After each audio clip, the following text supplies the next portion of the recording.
বন্ধুরা, আজকের আমার ভিডিওর বিষয়বস্তু হলো জেট প্ল্যান্টের পরিচর্যা। এই বর্ষায় যদি তোমরা তোমাদের বাগানের জেট প্ল্যান্টকে সুস্থ ও সতেজ রাখতে চাও, যদি শুরু থেকেই জেট প্ল্যান্টকে মোটা এবং বনসাই তৈরি করতে চাও, তাহলে আজকের এই ভিডিওতে আমি মোট 6টা পরিচর্যার কথা বলবো এবং 2টো ফার্টিলাইজারের কথা বলবো। সম্পূর্ণ ঘরোয়া ফার্টিলাইজার, যে ফার্টিলাইজার প্রয়োগ করে বাগানের প্রত্যেকটা জেট প্ল্যান্ট থাকবে সুস্থ এবং সতেজ। তাছাড়া ছোট থেকে কিভাবে জেট প্ল্যান্টকে বটগাছের মতো বনসাই করে তোলা যায় সেই নিয়েও কয়েকটা টিপস অ্যান্ড ট্রিক্সের কথা বলবো। যে টিপস অ্যান্ড ট্রিক্স ফলো করে তোমরা ছোট থেকেই কিন্তু জেট প্ল্যান্টকে বনসাই লুক দিতে পারবে। জেট প্ল্যান্টে আর কোন কোন পরিচর্যা করতে হবে এই বর্ষায় জেট প্ল্যান্টকে ভালো রাখার জন্য, সমস্ত কিছু থাকছে আজকের এই ভিডিওতে। তাই আজকের এই ভিডিওটা কিন্তু সম্পূর্ণ মনোযোগ দিয়ে দেখতে থাকো, একটু স্কিপ করো না, স্কিপ করলেই অনেক কিছু মিস করে ফেলবে। নমস্কার, আমি লাবণী, আমার বাগানে তোমাদের সবাইকে জানাই স্বাগত। বন্ধুরা, জুলাই মাস শুরু হতেই চলেছে আর জুলাই মাস আসা মানেই বৃষ্টি শুরু হবে। তো এই সময় আমরা কোন কোন টিপস ফলো করব? তো প্রথমেই বলবো টিপস নাম্বার 1। এই সময় যে ভুলটা প্রায় আমরা সবাই করি, আমাদের বাগানের জেট প্ল্যান্টে অতিরিক্ত জল প্রয়োগ করে ফেলি। মাটি শুকনো না হলে আমরা কিন্তু আমাদের বাগানের কোনো জেট প্ল্যান্টে জল বেশি প্রয়োগ করব না।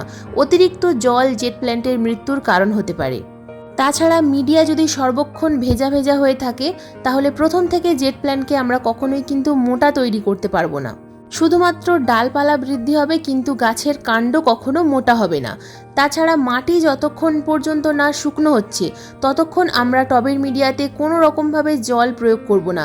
জল যদি অতিরিক্ত প্রয়োগ করি, টবের মিডিয়াতে যদি অতিরিক্ত জল জমা হয়ে থাকে, তাহলে বর্ষাকালে আমাদের বাগানের প্রত্যেকটা জেট প্ল্যান্টের কাণ্ড পচে যাবে। জেট প্ল্যান্ট অথবা ক্র্যাসুলা ওভাটা, এই গাছগুলো পাতার মধ্যে জল সংগ্রহ করে রাখে, যার ফলে টবের মিডিয়াতে যদি আমরা দুদিন জল প্রয়োগ নাও করি, তাও কিন্তু গাছের কোনো সমস্যা হয় না।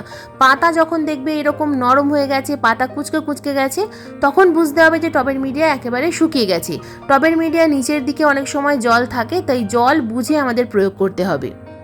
Tips number 2। বন্ধুরা, বর্ষাকাল হলো জেট প্ল্যান্টের গ্রোথের সময়, আর এই সময় আমরা আমাদের বাগানের প্রত্যেকটা জেট প্ল্যান্টকে ঝোপালো করতে পারি পিঞ্চিং প্রসেসের মাধ্যমে। তো দেখো, আমার বাগানের যে সমস্ত জেট প্ল্যান্ট গাছ আছে, প্রত্যেকটাকে কিন্তু আমি এই সময় পিঞ্চিং করে দেব।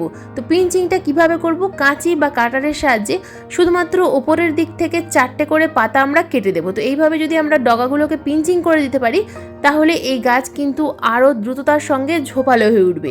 তাই এইটাই হলো আদর্শ সময় জেট প্ল্যান্টকে ঝোপালো করার। বাগানের যে কোনো জেট প্ল্যান্ট গাছকে তো যদি তোমরা ঝোপালো করতে চাও, তাহলে এখন পিঞ্চিং করে দাও, গাছটা কয়েকদিনের মধ্যেই ঝোপালো তৈরি হবে। এখানে দেখো যে বড় গাছটা আছে, এই গাছের মাথাগুলো কিন্তু আমি অনেকটা করে কেটে দিয়েছি। তার কারণ গাছটা খুব লম্বা হয়ে যাচ্ছিল, কিন্তু আশেপাশে বৃদ্ধি হচ্ছিল না। মাথাটা কেটে দেওয়ার ফলে সাইডের ব্রাঞ্চগুলো কিন্তু খুব তাড়াতাড়ি বৃদ্ধি পাবে এবং গাছটা খুব তাড়াতাড়ি ঝোপালো হয়ে উঠবে।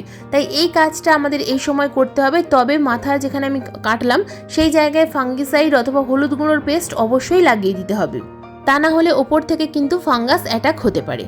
বন্ধুরা, এবার বলবো টিপস নাম্বার 3। বন্ধুরা, যে সমস্ত জেট প্ল্যান্টের ডালগুলো আমরা কাটছি, এই ডালগুলো কিন্তু আমরা ফেলে দেব না।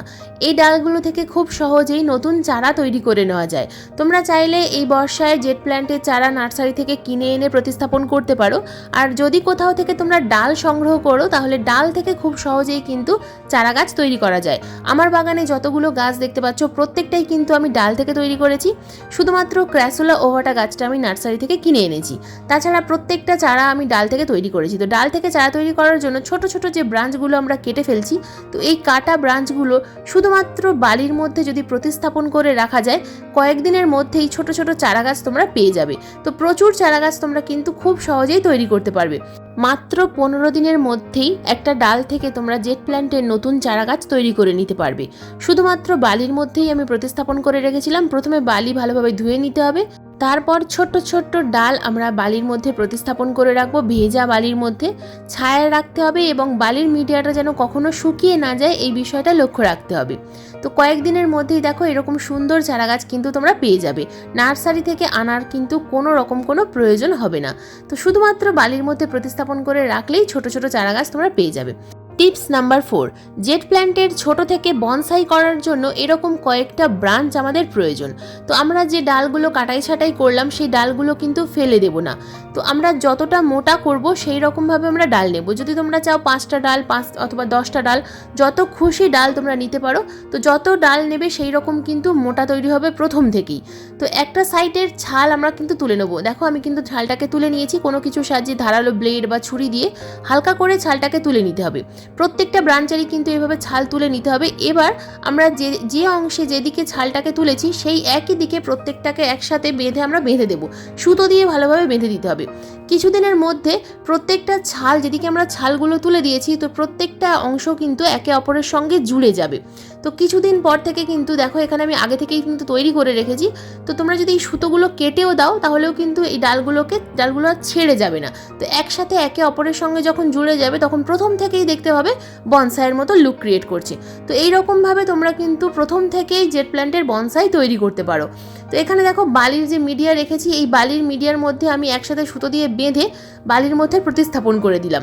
তো এর আগের ভিডিওতেও কিন্তু আমি ডিটেলসে খুব ভালোভাবে দেখিয়েছি, তোমরা চাইলে আগের ভিডিও দেখে নিতে পারো। তো যদি তোমরা পুরনো দর্শক হয়ে থাকো এই অংশটা স্কিপ করতে পারো। তো এবার দেখো যে চারাগুলো আমরা আগেই তৈরি করেছি এগুলোও আমরা নতুন করে প্রতিস্থাপন করে দেবো। তো এগুলো থেকে একটা গাছ থেকে ধীরে ধীরে বনসাই তৈরি হবে, তবে সময় লাগবে। কিন্তু আমরা যদি প্রথম থেকে বনসাই লুক ক্রিয়েট করতে চাই তাহলে এইভাবে একসাথে অনেকগুলো ব্রাঞ্চ বেঁধে আমরা প্রতিস্থাপন করব। তো কয়েকদিনের মধ্যেই কিন্তু নতুন চারা গাছ তোমরা পেয়ে যাবে। অথবা তোমরা মাটি এবং বালি একসাথে মিশিয়ে সেই মিডিয়ার মধ্যেও প্রতিস্থাপন করতে পারো, তাহলে আর রিপোর্ট করার প্রয়োজন হবে না। বন্ধুরা, এই 4টে পয়েন্ট শেষ হলো। এবার আসি ফার্টিলাইজারের কথায়। কি ফার্টিলাইজার আমরা গাছের মিডিয়াতে দেব আর কোন ফার্টিলাইজার আমরা গাছে স্প্রে করব, পাতায় স্প্রে করব। তো প্রথমে ফার্টিলাইজার দেওয়ার জন্য টবের মিডিয়াটা হালকা করে খুশে নিচ্ছি। প্রতি 15 দিন অন্তর অন্তর টবের মিডিয়াটা হালকা করে খুশে দেওয়ার চেষ্টা করব। মাটি যত ঝুরঝুরে থাকবে গাছের শিকড়ের গ্রোথ তত ভালো হবে। তাই প্রতি মাসে 15 দিন অন্তর অন্তর এই কাজটা কিন্তু অবশ্যই করার চেষ্টা করবে। মিডিয়া খুশে নেওয়ার পর দেব প্রথম ফার্টিলাইজার।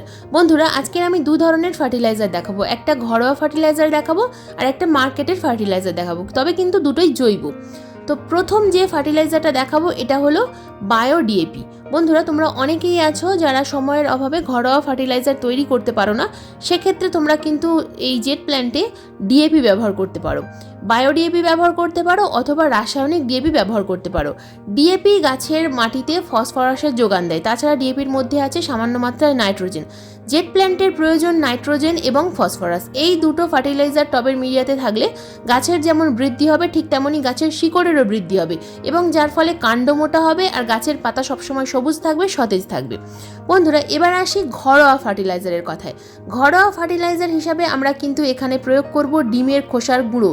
ডিমের খোসার গুঁড়োর মধ্যে যেমন আছে ক্যালসিয়াম ঠিক তেমনই আছে কিন্তু ফসফরাস।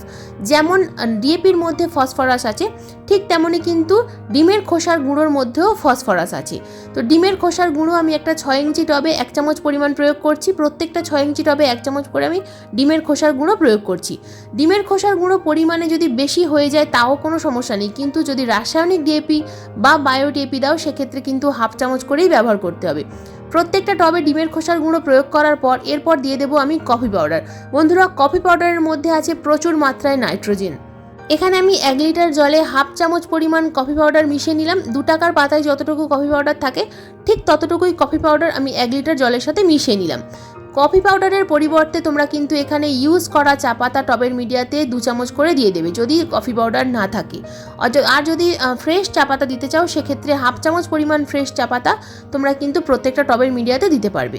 তো দেখো আমি কিন্তু এখানে পরিমাণ মতো কফি পাউডার মিশ্রিত জল টবের মিডিয়াতে প্রয়োগ করছি। কোনো মেপে মেপে প্রয়োগ করার প্রয়োজন নেই, যতটা পরিমাণ জল প্রয়োজন টবে ঠিক ততটা পরিমাণই প্রয়োগ করবে। কফি পাউডার মিশ্রিত জল গাছে প্রয়োগ করার পর গাছের কিন্তু তোমরা কয়েকদিনের মধ্যেই রেজাল্ট দেখতে পাবে। গাছের পাতা যেমন সবুজ থাকবে ঠিক তেমনই কিন্তু গাছের গ্রোথ ভালো হবে। তো কফি পাউডার না থাকলে আবারও বলছি তোমরা কিন্তু ইউজ করা চা পাতা অবশ্যই প্রয়োগ করতে পারবে ডিমের খোসার গুঁড়োর সঙ্গে। সম্পূর্ণ ঘরোয়া ফার্টিলাইজার কফি পাউডার এবং ডিমের খোসার গুঁড়ো, এই দুটো ব্যবহার করে আমার বাগানের প্রত্যেকটা জেট প্ল্যান্ট কিন্তু খুব ভালো গ্রোথ হয়েছে। এর আগের ভিডিওতে আমি তোমাদেরকে সম্পূর্ণ ঘরোয়া ফার্টিলাইজারই দেখিয়েছিলাম। এবার গাছের পাতায় আমরা খাবার দেবো। তো কী খাবার আমরা গাছের পাতায় প্রয়োগ করব? 1 লিটার জলে 5 গ্রাম এপসাম সল্ট মিশিয়ে আমরা গাছের পাতায় স্প্রে করব।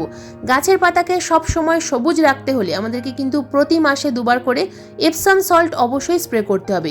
গাছের পাতা থাকবে সবসময় পরিষ্কার এবং গাছের পাতায় কোনো রকমভাবে ম্যাগনেসিয়ামের অভাব হবে না। গাছের পাতা কখনো হলুদ হয়ে ঝরে পড়বে না। প্রত্যেকটা গাছে দেখো টবের মিডিয়াতে খাবার দেওয়ার সঙ্গে সঙ্গে একই দিনে আমি কিন্তু এই এপসাম সল্ট স্প্রে করছি। তো কোনো রকমভাবে 1 দিন বা 2 দিন পরে প্রয়োগ করার প্রয়োজন নেই, একই দিনে প্রয়োগ করতে পারো, অথবা সময় না থাকলে 1 দিন পরেও তোমরা প্রয়োগ করতে পারো। এই নিয়ে কিন্তু কোনো রকম কোনো সমস্যা হবে না। প্রত্যেকটা গাছে আমি খুব ভালোভাবে এপসাম সল্ট স্প্রে করছি। ছোট বড় যে কোনো গাছেই এপসাম সল্ট অবশ্যই তোমরা 15 দিন অন্তর অন্তর একবার করে স্প্রে করে দেবে। সব শেষে বলবো একটা বোনাস টিপস, বন্ধুরা এই জেট প্ল্যান্টকে তোমরা এই বর্ষায় কিন্তু একেবারেই সরাসরি বৃষ্টির জলের মধ্যে রাখবে না, তাহলে গাছের অনেক সমস্যা হতে পারে। পূর্ব দিকের ব্যালকনি বা জানালায় রাখলে সেখানে জলের ছাট আসবে, কিন্তু সরাসরি বৃষ্টির জল পাবে না। তাহলে গাছ দেখবে সুস্থ থাকবে এবং সকালবেলা সূর্যের আলো পাবে, তাহলে গাছের বৃদ্ধি ভালো হবে। তো বন্ধুরা এই 6টা কাজ এবং এই ঘরোয়া খাবার যদি তোমরা গাছে প্রয়োগ করতে পারো, জেট প্ল্যান্টে কিন্তু কখনোই কোনো সমস্যা আসবে না। তো বন্ধুরা এই ছিল আজকের আমার জেট প্ল্যান্টের পরিচর্যার ভিডিও। আজকের এই ভিডিও তোমাদের কেমন লাগলো অবশ্যই কমেন্টে জানিও। যদি ভিডিও ভালো লাগে তো প্লিজ একটা লাইক করো, শেয়ার করো, হাইপ করো। চ্যানেলে নতুন বন্ধু হয়ে থাকলে চ্যানেলটাকে সাবস্ক্রাইব করে পাশে বেল আইকনটা প্রেস করে দিও এরকম নিত্য নতুন ভিডিও দেখার জন্য। আজকের এই ভিডিওটা সম্পূর্ণ মনোযোগ দিয়ে দেখার জন্য তোমাদের সবাইকে জানাই অসংখ্য অসংখ্য ধন্যবাদ।